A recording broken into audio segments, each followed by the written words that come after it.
Jadi dalam perspektifnya Weber, dunia sosial itu sebenarnya dunia individu-individu. Kalau kita tafsirkan secara jauh, kalau ingin kehidupan kita bersama ini baik, sebenarnya yang diperbaiki tidak kok kita perbaiki masyarakat kita, tapi perbaiki individu demi individu. Kalau isinya individu ini orang baik, ya komunitas kita itu adalah komunitas yang baik. Jadi bagi Weber, dunia sosial itu isinya ya individu-individu, realnya ya individu-individu. Jadi apa yang dilakukan seorang individu di tengah komunitasnya, itu yang dilihat oleh Weber.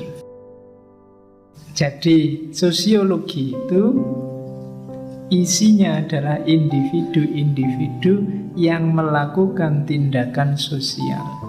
Dan tindakan sosial itu tindakan yang dilakukan dengan mempertimbangkan kehadiran orang lain.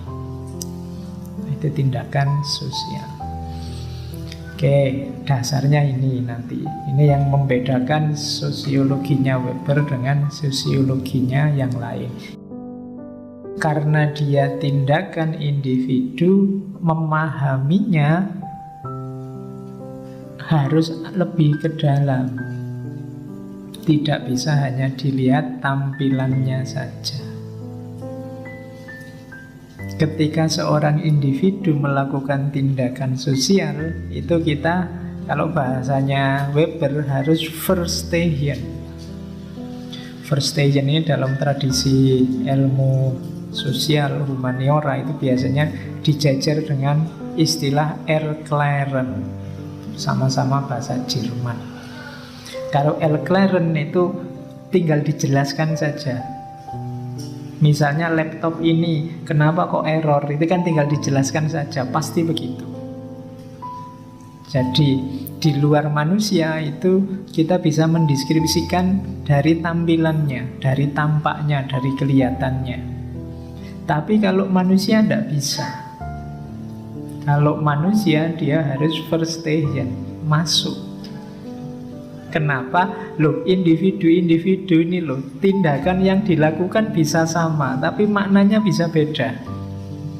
Itu kalau dilihat dari tampilannya saja, kamu bisa salah paham. Kamu datang ke sini sebanyak ini orang, itu kalau ditanya satu-satu ngapain sih ke sini, oh itu jawabannya bisa sebanyak kepala yang ada. Jadi kalau dilihat hanya tampilannya, tidak bisa. Kok disimpulkan seragam, oh ini anak soleh semua mau ngaji, tidak bisa. Jadi setiap kepala punya bunyinya sendiri-sendiri. Maka memahami tindakan sosial itu tidak bisa hanya dilihat penampilannya, harus lebih masuk. Makanya tidak hanya pengertian, tapi juga pemahaman. Namanya verstehen. Ya, di antara jenisnya verstehen kan nanti ada namanya empati. Empati itu memposisikan orang yang memahami di posisi orang yang dipahami. Untuk memahami susahnya tidak lulus kuliah, nah, kamu kan harus mengempati. Mengempati itu seandainya aku yang tidak lulus kuliah, wah aku mesti ya stres. Nah, itu bisa mengempati. Tidak bisa hanya dilihat tampilannya. Oke, jadi tindakan kita yang mempertimbangkan kehadiran orang lain namanya tindakan sosial. Untuk memahaminya butuh alat namanya verstehen. Oke, ya, nanti variabelnya macam-macam. Bisa status sosial, bisa otoritasnya siapa, bisa karena kekuasaannya siapa, macam-macam. Tapi yang jelas tidak bisa dijelaskan begitu saja. Karena kadang-kadang tindakan dulu dengan tindakan sekarang dari orang yang sama maknanya sudah beda. Atau tindakan orang sini dengan tindakan orang sana maknanya beda. Maka kita perlu verstehen. Jangan dipahami hanya dari yang kelihatan, pahamilah dari yang tidak kelihatan.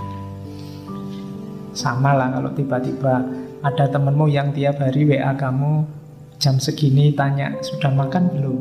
Nah, padahal jawabanmu ya tiap hari sama, sudah.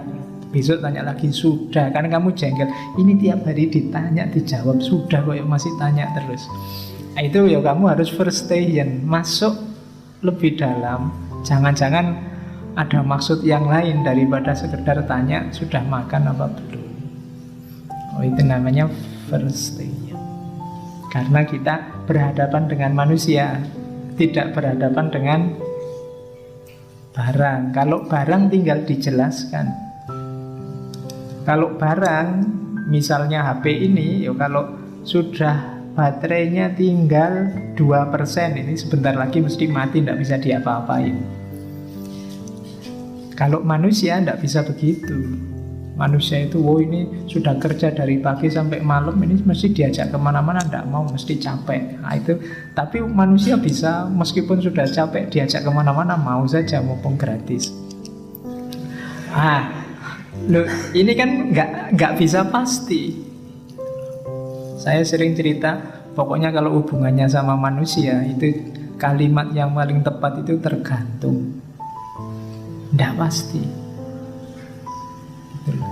Kita punya uang banyak, seneng nggak? Ya tergantung. Ada loh orang yang punya uang banyak tambah stres, pikirannya jadi banyak, mikir macem-macem. Kemarin nggak punya uang, nggak mikir apa-apa, pikirannya cuma satu, gimana caranya cari uang. Begitu uangnya banyak, stres deh. Bayanganmu malah seneng, tapi ya malah stres.